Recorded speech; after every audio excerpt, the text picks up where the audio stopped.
Hello guys, तो इस video के माध्यम से आज हम बात करेंगे कि जो जेकेएसएसबी द्वारा तमाम जो पोस्टें एडवर्टीज़ की गई थी और साथ में एलजी यानी कि लेफ्टिनेंट गवर्नर ने जो पहले बात किया था, अनाउंस किया था कि जेएंडके के लिए जो है 20,000 तक जो पोस्टें हैं उसकी रिक्रूटमेंट जल्दी ही आएगी। 20,000 लोगों को जो है वो जॉब प्रोवाइड की जाएगी जेएंडके गवर्नमेंट द्वारा। तो उसके रिलेटेड कोई भी ऑफिशियल जो अपडेट जहाँ जेकेएसएसबी द्वारा नहीं दिया जा रहा था, तो अभी जो है जेकेएसएसबी के जो चेयरपर्सन हैं, यानी कि जेकेएसएसआरबी के जो चेयरपर्सन हैं, चेयरमैन हैं खालिद जहांगीर, तो उन्होंने बताया एक इंटरव्यू में जो उन्होंने गुलिस्तान टीवी पे दिया था। तो उन्होंने बताया कि जो 20,000 पोस्टों के लिए जो है बहुत ज़्यादा जो पोस्टों के लिए आगे ही रिक्रूटमेंट हो गई है। एग्ज़ाम्स कंडक्ट करवा दिए गए हैं, जैसे कि 8,500 जो जेकेएसएसबी फोर्थ क्लास की जो रिक्रूटमेंट में एग्ज़ाम कंडक्ट हो गया है। जल्दी ही उसकी सिलेक्शन लिस्ट आ जाएगी। तो ये भी आपको बताएंगे कि कब तक जो है जे फोर्थ क्लास की सिलेक्शन लिस्ट देखने को मिलेगी। तो पूरी इस वीडियो से आपको डाउट जो हैं क्लियर हो जाएंगे कि आखिर जो है डिफरेंट जो 20,000 जो पोस्टें हैं उनकी रिक्रूटमेंट कब होगी और एग्ज़ाम कब तक इसके लिए कंडक्ट करवाए जाएंगे, कितनी पोस्टों के लिए ऑलरेडी जो है एग्ज़ाम हो चुके हैं। तो ये सारी जो हैं बातें आपको इस वीडियो के माध्यम से पता चलेंगी। तो इसमें इन्होंने बताया कि जो पीएम पैकेज में जो 1,000 पोस्ट थी उसके लिए रिक्रूटमेंट हो चुकी है, एग्ज़ाम कंडक्ट करवा दिए गए हैं और सिलेक्शन लिस्ट भी जो है कल परसों जो हमें देखने को मिली तो वो आ गई है। तो इन्होंने साथ साथ में ये भी क्लियर किया कि जो 20 से 25,000 जो पोस्टों की रिक्रूटमेंट है वो भी धीरे धीरे जो है उसके लिए रिक्रूटमेंट लाएंगे। फॉर्म निकालेंगे और लोग जो है उसके लिए अप्लाई भी कर सकते हैं। और कुछ के लिए जो है ऑलरेडी अप्लाई किया हुआ है लोगों ने, तो उसके भी जो एग्ज़ाम है जल्दी से जल्दी जो है वो कंडक्ट करवाए जाएंगे। तो इस सभी जानकारी को लेके मैं आपके सामने आया हूँ। तो वीडियो के लास्ट में आपको वीडियो क्लिप भी देखने को मिलेगा जिस इंटरव्यू में उन्होंने ये क्लियर किया है सारी बातें। तो वो जो वीडियो है आप अभी देख पाएंगे इसी वीडियो के लास्ट में। तो देखते रहें वीडियो को लास्ट तक। तो अभी आप जो है इंटरव्यू देख सकते हैं कि उन्होंने इंटरव्यू में क्या क्या बताया है। और हमारे पास लास्ट ईयर तो आपको पता है कि पहले जो साल है वो सख्त पाबंदियों का शिकार हो गया कोविड की वजह से। तो जो साल का दूसरा हिस्सा है उसके बाद हल्की सी आस्ता आस्ता एक्टिविटी शुरू हो गई। तो तब से हमारे पास जो है पोस्ट रेफ़र हुए और हमको अब तक जो है वो करीब 20,000 पोस्ट रेफ़र हुए, जिसमें से 14,000 से के करीब पोस्टों का एग्ज़ाम हम कर चुके हैं। इसमें हाल ही में हमने हेल्थ की 1200 पोस्टों का एग्ज़ाम भी करा था और अगला हमारा एग्ज़ाम जो है लगभग 550 पोस्टों का वो शेड्यूल्ड है 25 सितंबर से, जिसमें जेई है, ड्राफ्ट्समैन है और लाइब्रेरी डिपार्टमेंट, कल्चर डिपार्टमेंट की कुछ पोस्टें हैं। तो मेरे कहने का ये मतलब है कि ये जो हमारा प्रोसेस है ये कंटिन्यूसली ऑन है।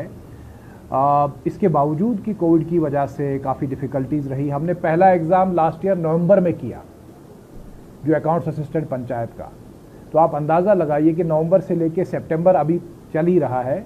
तो 14,000 पोस्टों का एग्ज़ाम हम कर चुके हैं, जिसमें से 3,500 के करीब हम डिपार्टमेंट्स को रिकमेंडेशंस भी भेज चुके हैं। उसमें कुछ पुरानी पोस्टें भी थी 400-500 की के करीब, और बाकी जो हमें लास्ट ईयर अगस्त के बाद जो है रेफ़र हुई थी। तो इस तरह से हमारा जो इस वक्त प्रोसेस है वो क्लास 4 की डॉक्यूमेंट वेरिफिकेशन हमने कल ख़त्म कर दी है। तो अब हम उसकी सिलेक्शन तैयार करेंगे। उसमें भी हम कोशिश करेंगे कि जल्दी से जल्दी हमारी सिलेक्शन जो है वो तैयार होके वो डिपार्टमेंट को जो है वो हम रिकमेंडेशन भेज दें। वो 8,500 पोस्टों का जो है वो एग्ज़ाम हुआ था। इसी तरह से पीएम पैकेज में हमने 1,000 पोस्टों का पहले ही जो है वो रिकमेंडेशन भेज दिया है। तो 1,000 मज़ीद जो हमारे पास हैं उनका सिलेक्शन इस वक्त बन रहा है। उसमें भी मुझे लगता है 15-20 दिन, महीना जो है वो मैक्सिमम लगेगा। तो वो जो है वो रिकमेंडेशन भी चला जाएगा गवर्नमेंट को। तो मेरे कहने का ये मतलब है कि हम सर्विसेज सिलेक्शन बोर्ड जो है, हमारी सारी टीम जो है पूरे शद्दोमद के साथ काम कर रही है। जो हमारी ज़िम्मेदारी है रिक्रूटमेंट करना, वो उस ज़िम्मेदारी को से हम ओहदा बरा हो सकें। और मुझे खुशी है कहते हुए कि जो हमने अब तक एग्ज़ाम करे, जो हमने सेलेक्शंस की, वो बड़ी ट्रांसपेरेंट हुई और जिसमें मिनिमम लिटिगेशन है। हमारी लिटिगेशन जो भी है खुदा ताला के फजल करम से, हमारे साथियों की मेहनत से और हमारे प्रोसीजर की उसकी जो मैं कहूँ कि मजबूती, उसकी वजह से मिनिमम लिटिगेशन है। कोर्ट की तरफ से कोई भी एडवर्स ऑर्डर अभी तक हमारे किसी भी सिलेक्शन प्रोसेस में नहीं आया है। तो मेरे कहने का ये मतलब है कि हमारी जो कोशिश है कि नौजवानों को रोज़गार मिले, उसमें हम पूरी तरह से काम करें। खालिद साहब, पास के एक मुझे याद है नोटिफिकेशन एक अभी कल ही हमने जो है वो एक सिलेक्शन लिस्ट 2014 के स्टेनोग्राफर्स की गवर्नमेंट को फॉरवर्ड की है कल। मैं उसी की बात कर रहा हूँ। तो इसी तरह अकाउंट्स आपका इंफॉर्मेशन की पोस्ट है असिस्टेंट इंफॉर्मेशन ऑफिसर, उसका इंटरव्यू हमने जो है 20-21 को रखा है। वो तो 2008 से प्रोसेस चल रहा है। तो ऐसा नहीं है कि पिछले प्रोसेस सारे ख़त्म हो गए। सिर्फ ऐसे केसेस थे उसमें गवर्नमेंट ऑर्डर था कि जो एडवर्टीजमेंट नहीं हुई या जिसका कोई भी एग्ज़ाम नहीं हुआ, लेकिन वो पोस्टें सारी वापस जा चुकी हैं और वो दोबारा से अब हमारे पास वापस आ रही है गवर्नमेंट के ज़रिए से। इंडेंट्स उनके रिक्विजिशंस आ रहे हैं। तो बाकी पुराने प्रोसेस तो खालिद साहब, वही मैं जानना चाहूँगा, पिछले लगभग 1.5-2 साल से आप यहाँ पे हैं। एक हमने देखा कि एक्टिविटीज़ बहुत देखी थी, लेकिन 2014 में जिस आदमी ने फॉर्म भरा, आज की डेट में मैं इंफॉर्मेशन की बात करूं, अब आप इंटरव्यू, आपका डिपार्टमेंट अब इंटरव्यू कर रहा है, तो वो जो 2014 का इंटरव्यू किया हुआ और आज उसका 2014 का फॉर्म भरा हुआ आज इंटरव्यू, वो उसमें से बहुत से ओवरेज में हो गए होंगे। उन पर तो एज की वही शर्त लागू होगी जिस दिन उन्होंने फॉर्म भरा है। उस पर ओवर एज होने का जो है वो कोई असर नहीं पड़ेगा, क्योंकि जिस वक्त हम एडवर्टीजमेंट निकालते हैं तो जो टर्म्स एंड कंडीशंस उस एडवर्टीजमेंट में रखी जाती हैं, जो फॉर्म भरता है उस पर वही टर्म्स एंड कंडीशन जो है लागू होती हैं। तो उस वाले केस में तो ओवरेज होने का, जो उस वक्त एलिजिबल था तो आज भी एलिजिबल, वो एलिजिबल है। अब जरा आज की बात करें, कल ये आप, मैं एक चीज़ और ऐड कर दूं, जो हमने जितना मैंने बताया, इसके अलावा लास्ट ईयर कोविड के दौरान जबकि बहुत ज़्यादा बंदिशें थी, उस वक्त भी हमने करीब 1500 के करीब या 1600 के करीब हेल्थ डिपार्टमेंट की जो पोस्टें थी उनका सिलेक्शन भेजा था। उसमें नर्सिस थी, उसमें लैब टेक्नीशियन थे, उसमें थिएटर टेक्नीशियन थे, क्योंकि उस वक्त बहुत ज़रूरत थी। और हमारे जो साथी थे, मेरे कलीग्स, मेरी टीम के लोग, उन लोगों ने उस वक्त, क्योंकि उस वक्त बहुत खौफ का माहौल था, दहशत का माहौल था। पिछले साल अगर आप याद करेंगे, मार्च के बाद अप्रैल मई जून रिस्ट्रिक्शंस बहुत थी बाहर निकलने। मेरे एक ऑफिसर को जब वो आया था सिलेक्शन बनाने के लिए, तो उसको पुलिस ने चालान भी किया था। वो अपनी पर्सनल गाड़ी में आ रहा था, तो उसको चालान भी किया। उसके बावजूद भी आया, उसने काम किया अपना बगैर किसी शिकायत के, और वो सिलेक्शन हम जो है वो निकालने में कामयाब हुए। उसमें टाइम लगा। तो मेरा कहने का मतलब ये है कि वो 2200 के करीब हमने जो है वो ड्यूरिंग कोविड भी सिलेक्शंस बनाई थी, वो भी लास्ट ईयर हमने किया है। वो 14,000 के अलावा है। मैं वही कह रहा हूँ, 14,000 जब से आपने टेक ओवर किया है, लोगों में एक अच्छी खासी उम्मीद जागी, ज़्यादा ही उम्मीदें पैदा हो गई हैं, क्योंकि जिस तरह से काम कर रहे हैं, अच्छी बात है, उम्मीदें ज़्यादा। लेकिन एक मामला है जो सड़कों तक पहुंचा हुआ है, क्लास 4 की जो रिक्रूटमेंट में, उस पर पॉलिसीज़ पे बहुत से लोग सवाल उठा रहे हैं, ख़ासतौर पे स्टूडेंट सवाल उठा रहे हैं। क्लास 4 में वो कहते हैं कि ग्रेजुएट पोस्ट ग्रेजुएट क्यों अप्लाई नहीं कर सकता है, क्या हाई क्वालिफाइड किसी भी पोस्ट के लिए क्वालिफाइड अप्लाई नहीं कर सकता, क्यों नहीं कर सकता है? सनम साहब, देखिए, ये जो अगर हम इसको डिबेट बताएं, डिबेट करने को तो फिर हम बहुत डिबेट कर सकते हैं इस इशू को। इसके हक में भी बात हो सकती है, इसके खिलाफ भी बात हो सकती है, लेकिन एज अ रिक्रूटिंग बॉडी मेरा काम जो है वो डिबेट्स में नहीं जाना है। हमको जो रूल कहता है उसको फॉलो करना है। देखिए, जिस वक्त ये एडवर्टीजमेंट निकला, कुछ लोगों ने फॉर्म जो है ये देख के नहीं भरा, क्योंकि उन्होंने देखा कि इसमें मैक्सिमम 12 है, उन लोगों ने फॉर्म सिरे से ही नहीं भरा। तो वो लोग पहले ही बेचारे बाहर हो गए, हायर क्वालिफाइड लोग। उन्होंने वॉलंटरली उस वक्त फॉर्म नहीं भरा। उनको लगा कि शायद चूंकि इसमें 12th अपर लिमिट है, मैं क्यों भरूं। तो आज अगर हम 12th को कहें कि हायर क्वालिफाइड को कहें तुम भरो, जो बेचारा जिसने दयानतदारी के साथ फॉर्म ही नहीं भरा, उसके साथ नाइंसाफ़ी नहीं है, पहली बात। दूसरी बात, देखिए, इसको सारे इशू को समझना बहुत ज़रूरी है। सारे इशू को जब हम पोस्ट एडवर्टाइज करते हैं मैंने यहाँ 250 किस्म की पोस्टें एडवर्टाइज की हैं, 250 किस्म की पोस्टें। उसमें जेई हो सकता है, उसमें लाइब्रेरियन हो सकता है, उसमें लैब टेक्नीशियन हो सकता है, डिफरेंट डिपार्टमेंट्स की, डिफरेंट लिफ्टमैन है, मैकेनिक है, वगैरह वगैरह, 250 किस्म की पोस्ट है। हम किसी भी पोस्ट में ये नहीं कहते हैं कि कौन एलिजिबल है कौन नहीं है, वो लिखा है उसमें, वो रूल में लिखा होता है, रिक्रूटमेंट रूल जो कि गवर्नमेंट बनाती है, मैं उसको नोटिफाई करता हूँ। मेरा काम ये नहीं है कि गवर्नमेंट ने रूल सही बनाया है या गलत बनाया है। जो रूल बना है उस रूल के मुताबिक उनको मैन पावर जो है वो सेलेक्ट करके वापस देना है, ये रिक्रूटिंग बॉडी का काम है।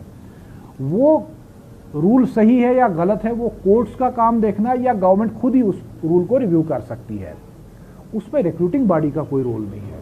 हमको ये देखना है कि हमारा प्रोसेस जो है वो फेयर होना चाहिए, उसमें सबको बराबरी का मौका मिलना चाहिए, किसी के साथ ज्यादती नहीं होनी चाहिए, और उसमें किसी किस्म की गड़बड़ नहीं होनी चाहिए। जिस वक्त ये प्रोसेस जो क्लास 4 का शुरू हुआ तो बच्चों ने सवाल पूछे कहीं इधर उधर जीएडी में वगैरह। सवाल ये है कि सवाल पूछना ही क्यों है, उसमें तो क्लैरिटी है।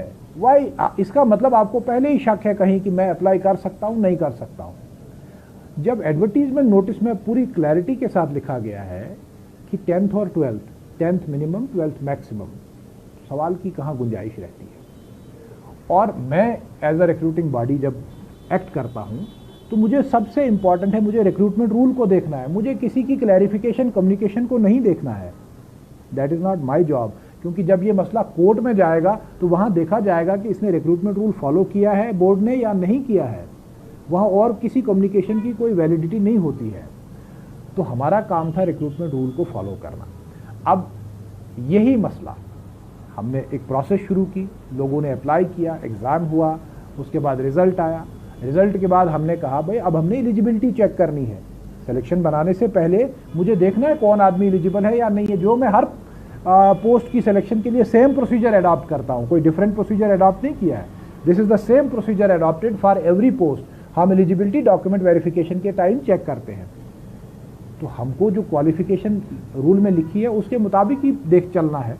हमने कहा भाई एलिजिबिलिटी चेक करेंगे, तो लोग कैट में गए, ऑनरेबल कैट ट्रिब्यूनल में। ट्रिब्यूनल ने एक जजमेंट दे दी, वो सबके सामने पब्लिक डोमेन में आज से लगभग महीना 1.5 महीना पहले हुआ है। ये सबने पढ़ी है, सबने देखी है। कैट की जजमेंट के मुताबिक हमको एक्ट करना है, क्योंकि हम तो कैट में नहीं गए थे। तो ये अगर वहाँ पे कैट में गवर्नमेंट के स्टैंड में कोई वहाँ पे लगता कि उसमें कोई कमी है, उसमें कोई गैप है, उसमें कोई फ्लॉ है, कोई लीगल फ्लॉ है, कोई लीगल लेक्यूना है, तो कैट ने उस चीज़ को ज़रूर देखा होता। वो जजमेंट उसने अपहोल्ड किया है कि गवर्नमेंट जो है वो क्वालिफिकेशन को लिमिट कर सकती है। अब उस जजमेंट के बाद recruiting body, as a recruiting body, SSB के पास क्या ऑप्शन है? क्या हम उस जजमेंट को इम्प्लीमेंट नहीं करेंगे? कल को जो बाकी लोग हैं वो नहीं हमसे सवाल करेंगे कि इस जजमेंट को लेटर एंड स्पिरिट में क्यों नहीं इम्प्लीमेंट किया गया, या वो कहीं ना कहीं इल्ज़ामात लगाने की कोशिश नहीं करेंगे, या कहीं किसी को शक तो नहीं होगा कि कैट की जजमेंट के बाद एसएसबी ने इसको पूरी तरह से इन लेटर एंड स्पिरिट क्यों नहीं इम्प्लीमेंट किया। तो हमारे पास जो है वो ऑप्शन बड़ा लिमिटेड होता है when we do the recruitment. हम उसमें अपनी डिस्क्रिप्शन को जो है यूज़ नहीं कर सकते हैं कि आज इस तरफ चलेंगे, कल इस तरफ चलेंगे, परसों इस तरफ चलेंगे। ये एक बड़ा कॉन्शियस और कंसिडर्ड एक प्रोसेस होता है जिसमें हमें पता है कि हर स्टेप पे जो है वो लीगल स्क्रूटनी होती है। हमारे केसेस सुप्रीम कोर्ट तक चले जाते हैं। So we have to be very careful about each and every step of the process. हमारे पास वो लिबर्टी नहीं है कि हम मनमानी या मर्जी से कुछ करेंगे। So this process is to be followed as per the rules and in light of the judgment which has been given by the honorable CAT. मैं खालिद साहब, कुछ बच्चे मेरे पास आए थे, उनका कहना था कि पीएम पैकेज में जो बच्चे हैं इसी कैडर के लिए, उन पे ये रूल्स जो हैं जो फॉलो नहीं हो रहे। सिर्फ उनका इल्ज़ाम था कि हम पे ही होते हैं, कश्मीरियों पे ही होते हैं, पीएम पैकेज में जो लोग हैं उन पे नहीं हो रहे। मैं तो खैर इस पे नहीं कमेंट करूंगा कि मैं तो रूल की बात रूल में क्या, ये पीएम पैकेज पे भी रूल लागू होता है? मैं अपने आप को महदूद करूंगा, जो मेरी जिम्मेदारी है as chairman of the Services Selection Board. अभी वो लिस्ट कहाँ निकला है? हमने रिजल्ट निकाला है और चूंकि उसमें 7 कैटेगरीज ऑफ पोस्ट हमारे पास थी पीएम पैकेज में, 1997 पोस्टें आई थी, जिसमें sub inspector finance, assistant compiler, field assistant agriculture का, assistant store keeper, then depot assistant वगैरह वगैरह, और क्लास 4 की। अभी हमने 2 कैटेगरीज की लिस्ट निकाली है, सब इंस्पेक्टर की और असिस्टेंट कंपाइलर की। ये 997 पोस्ट है, बाकी 1000 का प्रोसेस चल रहा है। अब हम नेक्स्ट कर रहे हैं एग्रीकल्चर डिपार्टमेंट की, हमारे पास 3 पोस्टें हैं, स्टोर की असिस्टेंट स्टोर कीपर है, फील्ड असिस्टेंट है और फील्ड सुपरवाइज़र है। तो नेक्स्ट उनका लिस्ट निकलेगा, उसके बाद डिपो असिस्टेंट होगा और लास्ट पे क्लास 4 होगा, क्योंकि हमें पता है कि क्लास 4 में क्वालिफिकेशन को हमको रिस्ट्रिक्ट करना है। बाकी में कहीं भी क्वालिफिकेशन का इशू नहीं है कि हायर क्वालिफाइड जो है वो अप्लाई नहीं कर सकता है, तो हम पहले बाकी को एग्जॉस्ट कर देंगे और लास्ट पे जो बचेंगे उनको फिर क्लास 4 के लिए करेंगे। और उसमें भी मैं आपके चैनल से बताऊंगा बिल्कुल सेम प्रोसीजर, क्योंकि क्वालिफिकेशन का जो एसआरओ है वो एसआरओ 99 है, जो सब पे एप्लीकेबल है, हर क्लास 4 पोस्ट पे एप्लीकेबल है। तो हम वही क्वालिफिकेशन का नॉर्म जो है वो हर, ये नहीं कि पीएम पैकेज, हर किसी क्लास 4 की सिलेक्शन पे अप्लाई करेंगे। अब सवाल रहा कि पहले क्या होता था, ये भी मैं थोड़ा सा क्लैरिफाई करूं। पहले कभी भी रिटन एग्जाम नहीं होता था क्लास 4 के लिए, पहले एकेडमिक मेरिट पे सिलेक्शनें होती थी। ये एक मिथ फैलाया जा रहा है, एक कोशिश की जा रही है कि हम इसको थोड़ा डिस्टॉर्ट करें फैक्ट्स को।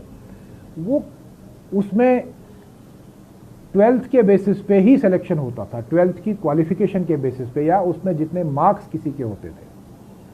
तो इस तरह से चूंकि एकेडमिक मेरिट सिलेक्शन का बेसिस होता था, तो तब भी सिलेक्शन जो है वो 12th के मार्क्स पे होती थी। आज जो है वो क्योंकि रिटन एग्जाम है, तो उसमें हमें मार्क्स की तो कोई वेटेज तो देनी नहीं ना है।